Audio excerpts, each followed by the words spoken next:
Hello, I'm Day Assets. Now I'll show you how to transfer your layout from Figma to Unity in just a few clicks. First, import the Figma converter for Unity package from the Unity Package Manager. Then, add assets script to the scene using the context menu, or creating an empty game object and adding the Figma converter Unity CS script to it. Now, you need to log into your Figma account within the asset. To do this, open the main settings of the asset and click on the Auth button. In the Open browser, click the Allow Access button. After you return to Unity, you will see a message that the auth was successful. Before we proceed with the import, let me show some features that might be useful for you. You can use the TextMeshPro asset for import your text components. To set up this, install the TextMeshPro asset using the Package Manager, then open the Asset Settings, go to the Components tab, and select TextMeshPro as your text component.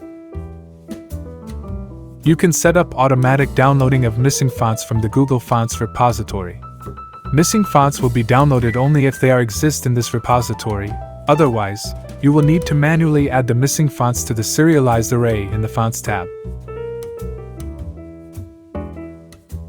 To set up this, open the Asset Settings and go to the Fonts tab, then click on the Get button. In the Open browser, click on the Get a Key button, create a new project, and then click Next to see the key. Copy the key and paste it into the Google Fonts API key field. Now, missing fonts will be automatically downloaded during import. If you are using the TextMeshPro asset for import, the downloaded TTF fonts will be automatically converted into TextMeshPro fonts. Before proceeding with the import of your Figma project, make sure you have disabled the Clip Content checkbox for components that restrict the rendering area of child components.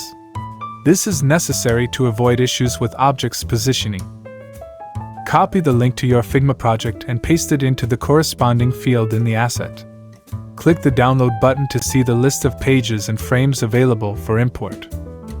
Now, click the Import button. Do not minimize Unity during the import process. After the import is complete, you will see a message in the console. Let's check the import result. As you can see, the asset has performed well and successfully imported a complex layout. You can observe that small details and object rotations are preserved. The asset does not unnecessarily deepen the hierarchy of components and automatically combines vectors into icons. Single color sprites are automatically colored white, allowing you to apply color overlays using the image component. If you want to split components into multiple images or combine them into one, you can do so using special tags, cont, and img. Detailed information about this can be found in the PDF manual for designers included with the asset, or in the extended video tutorial, the link to which is provided in the video description. Now let's create prefabs. To create prefabs, right-click on the game object with the script and choose the Create Prefabs function from the context menu. Prefabs have been created and placed into folders based on the frame name and component type. Text components include font name, size, and color in their names. You can use these created prefabs for further imports as long as you haven't removed the Sync Helper CS script from them. Let's delete the old frames and perform a new import based on the existing prefabs. As you can see, the import used the existing prefabs. Also, you can use the prefab creation function to create prefabs from the frame where your Figma master components are located.